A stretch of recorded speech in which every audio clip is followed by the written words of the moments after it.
Hey yo, what's up sa inyo mga kapengyo? At today meron na naman tayo napakainit na reaction video mula dito kay Makagago WhatsApp men. Alam ko naman na matagal nyo nang nire-request ito, no, na mag-reaction ulit tayo dito kay Makagago WhatsApp men. Actually nagre-react naman ako dito kay Makagago, no, na kung saan kamakailan lang kay Lakas Tama nga, no, nagawan ko nga ng reaction video yan. At dito mga kapengyo, no, etong Kupaloid na to, na isa pa naman ding influencer, no, etong si Boy AC Garage, na kung saan ay talagang sobrang nagiinit din ang ulo ko sa hinayupak na to, no. Napakawalang yang scammer, no, ang laking scammer ng hinayupak na kung saan pagbili ng buyer, no, mga 30 minutes lang, kakadrive lang, masisira, ibabalik, ayaw tanggapin ng hinayupak. Ang lupit ng taong ito. Buti na lang, no, ginawan na ng video ni MG to, na kung saan inantay ko lang talaga si Makagago magsimula nito. At tara, wag na natin patagalin at sabay-sabay natin pakinggan yung sasabihin nga ni Makagago rito, at antayin nyo rin, no, yung sasabihin ko rito sa hinayupak na scammer na to. Finally, mabubuksan din natin in half yung utak ng mga manggagancho at mga manggagamit na ito. Yan ang maganda. Mga tao na nagbebenta o tao na nagbebenta ng second hand na sasakyan. Lunes binili, Martes ibabalik. Okay na. Saan ka naman nakakita nun mga kapengyo, no? Lunes binili, Martes ibabalik. Miyerkules iiyak, Thursday mamumblema sa pera, Friday uungol po. Kundi si The Biggest. Yan ang maganda, The Biggest. Biggest. May patibok pa si MG ngayon, ha? Sa malamig aircon at gandang manakbo, pacheck nyo na lang po unit, tas umalis na po kayo. Scammer no? Putang ina. Nagkataon pa naman na influencer din, di na nahiya mga kapengyo, no? AC Boy Garage. Palakpakan ang putang inang yan. Oo, putang ina, palakpakan yung hayop na yan. Itong Boy AC na to ay isang influencer na nagbebenta ng mga defective na second-hand na mga kotse na meron pong 1.3 million followers sa Facebook. Okay nang ina, no? Ang kapal ng muka. 1.3 million followers pa yung lagay na yan, no? Saan nakakuha ang hinayupak na to ng followers, no? 1.3 million sa panloloko niya. Antindi, no? Nagkaroon pa ng followers to. Puta, hindi ba nag-iisip yung ibang mga naging followers nito, no? Na kung saan yung pinapollow nila may magandang loob ba o ano, di ba? Di ba nag-iisip? Tangina, isipin nyo, ang dami na loko ng hinayupak na to kasi grabe, no? Ako, pinapanood ko lang ilang araw yung mga ano nito. Putak na, sabi ko, manloloko talaga to. Sobrang dami mga kahombre ko. Ang content na ginagawa niya ay yung about nga sa pagbebenta ng mga second-hand na kotse. Napakarami daw puno niyang nabentang mga sasakyan, etc., etc., etc. Now mga kahombre ko, tatalakayin natin today kung ano pong klaseng mga sasakyan iyong ibinebenta niya. Mga kotse o sasakyan na after 30 minutes, ibabalik mo na ulit sa kanya. Dahil kailangan mong ipagawa. Kaso, eto lang po ang talo mo dyan, kahombre ko. Hindi mo na yan pwedeng ibalik. Kasabihan niya nga. Once na nailabas mo na ang kotse sa aking talyer, wala na akong pananagutan dyan.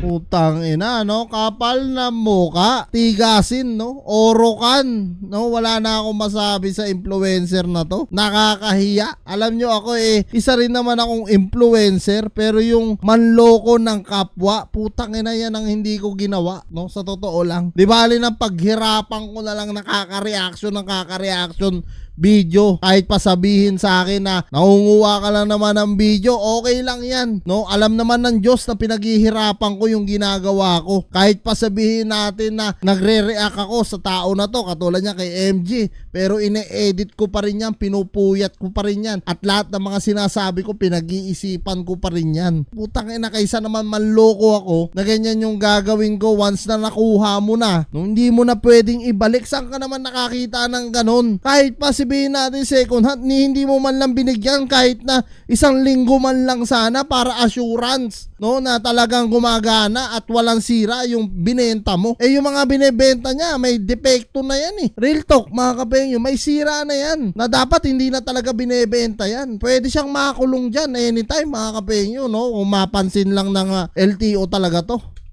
Pananagutin kita today sa lahat ng kasalanan at kasinungalingan mo. Make sure na nakahanda ang mga tissue mo. Kasi yan na maganda. To, at malaki-laking kahihiyan to. Kita natin na na-expose si AC Garage. Yan, eto yung napanood ko noon mga kapengyo, na kung saan nagre-reklamo pa siya doon sa nagbibideo sa kanya. Sinasabi niya, ba't ka nagbibideo? Gusto mo magbidyohan na lang tayo? Putang ina. Tapos sinabi pa niya dyan, no, na talagang lumayas na lang kayo. Ang kapal na mukha, no? Isipin nyo, yung naging buyer niya yun, napakabait niya. Pero nung nakuha niya na yung kailangan niya, wala na siyang pakialam. Lumayas na kayo, ang sagot niya.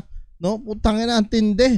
Dapat kahit pa paano, mahiya ka man lang sa mga sinasabi mo, magkaroon ka man lang ng yung kasabihan sa atin na customer is always right. Pero alam naman natin na hindi naman natin talaga pwedeng itatag laging ganon. Kasi may mga ibang customer din naman na abusado. Pero yung ganitong pangyayari, di ba? Andito na yung salita na yun na customer is always right. Kahit pa paano naman sana, no? Kasi meron pong mga tao na nagre-reklamo sa kanya. Bakit ganon? Bakit hindi ko na to pwedeng ibalik? Nangako ka pa naman na pagka medyo may problema, pwede namin tong ibalik.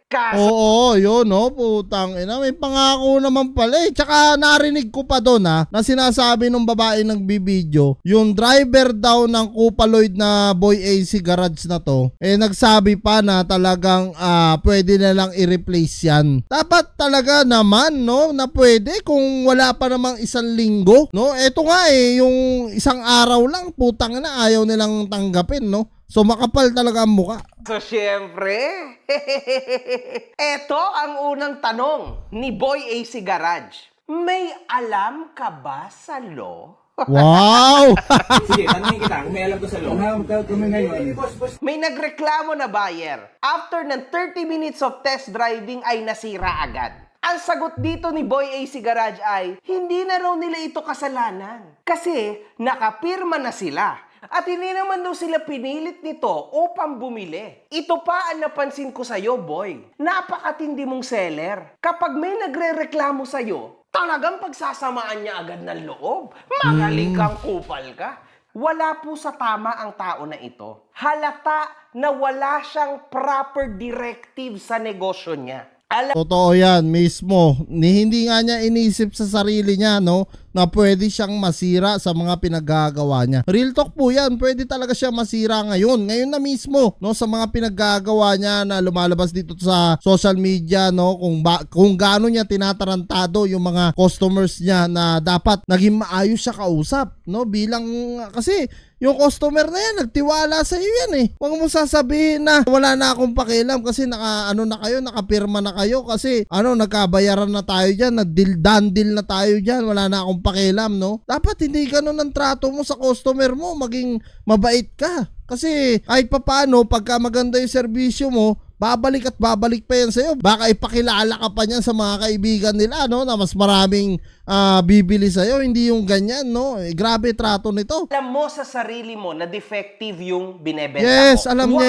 yan, for sure. Kasi automatically ganito ang mangyayari sa yung kahihiyan. Sobrang dami, if not everybody will come back to see you again. Kasi hindi naman tangang mga Pilipino na bibili ng isang gamit, tapos hindi gumagana, tapos pikit mata na lang. For your information, Boy Garage, kotse ang pinag-uusapan, hindi naman cup of tea. Real talk naman talaga, no, yung sinasabi ni mga gago rito, na hindi naman cup of tea o soft drinks lang yung binibili ng tao eh. Libo-libo yung ginastos dito ng tao at masakit pa doon, baka pinag-ipunan pa nila yon o baka galing pa ng abroad yun, pinagpawisan. Dugot pawis yung pera nila tapos wala silang hustisya na mapapala. Hindi papayag yung mga yan. Diyos ko po, yari ka talaga rito, Boy AC Garage. May kalalagyan ka rito, maniwala ka, boy. So bakit, kasira ulo, bakit hindi pwedeng ibalik sa'yo ang defective mo na unit? Tama. Simple lang. Kasi from the beginning, alam mo na may problema yung Tama, binibenta. yes. And now, nakapaghugas ka na ng kamay, and then that's it, it's over. Inantay lang niyang pumirma talaga ng contract para ito sa kasulatan nakalagay ganito. After nun, alam naman niya yon na masisira talaga yon. Wala pang 1 month. Alam niya yon. Pirma mo na So wala na, safe ka na. Ang hindi mo alam dito, boss, hindi porke pinapirma mo ng waiver ang isang tao, automatically babay na ang responsibility. Kunwari ako sa BOTY, pinagsuntukan ko yung dalawang magkabilang kampo, tas bago mangyari yon, may waiver silang pinirmahan. If may mangyaring kamatayan o may mangyaring something, labas na ako dyan. If that happens, wala. Straight sa basurahan ang waiver. It's the same thing dito sa tao na ito. If ever na masira ang kotse sa expressway, biglang nawalan ng preno, yun ang mahirap. biglang nagkandaleche-leche talaga, sumalpok siya somewhere, nawalan ng control. Epekto pa ba yung tinatawag mo na waiver? Siyempre hindi. Rekta ka na, boy, sa kulungan. For your information, LTO, sana nakikinig kayo dito. Tama. Dapat lang baguhin nyo itong sitwasyon na to. Kasi huwag nyo dapat pinahihintulutan yung mga tao na ganito, na nang-i-scam ng mga buyer nila. Maibenta na lang sa napakababang presyo, okay lang sa kanila. Basta ang mahalaga, madispatch na, madispose na nila yung sasakyan. Real talk yan mga kapenyo, no, na kung saan nakakaawa po yung mga buyer na naniwala sa kanya bilang isang social media influencer siya, kasi yung iba sobrang maniniwala talaga, no, kasi 1.3 million, no, kasi kahit sino, kahit ako siguro, kung makita ko ay legit naman siguro to, kasi may mga picture naman na ayan, no, magaya niya, may mga picture naman na may mga nakakabili na sasakyan sa kanya. So habang hindi ina-actionan ng LTO ito mga kapenyo, marami pa pong maloloko to, no? Kaya ako sana nakikiusap ako sa inyo mga kapenyo na baka pwede naman paki-share yung mga video natin dito, no? Kahit kay MG, i-share nyo mga kapenyo, kahit dito sa akin, i-share nyo rin. Malaking tulong po yan para mapigilan na, no, yung mga taong naloloko ng hinayupak na to, na kung saan ang dami niyang naloloko. Alam nyo, yung mga binebenta niya, kulang na lang talagang na yan, no, itapon na. Kumbaga scrap na yan So ginagawa niya, nire-repair lang nila ng kaunti, tapos tsaka nila ibinebenta, which is mali, no, kasi panloloko na po yan ng tao, no. Papipirmahin niya ng waiver para safe nga naman siya. Pero gaya ng sabi nga ni MG, kung sakaling may mangyari sa mga taong binentahan niya na ito at bumangga, maaksidente, mamatay, mababaliwala ang waiver mo, boy, at doon mayayari kang hinayupak ka. Kahit hindi man mangyari yon mga kapenyo, basta umaksyon ng LTO rito, ay sigurado may kalalagyan to, kaloboso ang dating nito. Kahit sa Rapi and Tulfo in action lang kaso si Senator Rapi kasi ngayon sobrang busy na rin, no, sa kanyang mga ginagawa, so hindi niya na rin mapagtutuunan to if ever man na may mga magsumbong sa kanya. Pero sana lang talaga LTO, no, tama si MG, mabigyan nyo talaga ng pansin etong si Boy AC Garage, no, na kung saan sobrang manloloko po ito mga kapenyo. Kaya doon sa mga kapenyo ko na planong bumili ng mura na second hand, magmasid po kayo at magsama kayo ng mekaniko para po makasigurado kayo. So yan mga kapenyo, comment nyo na lang down below lahat ng mga opinion nyo mga kapenyo, at lahat po yan mabasa ko. Maraming salamat mga kapenyo, at kita-kita tayo sa susunod kong reaction videos.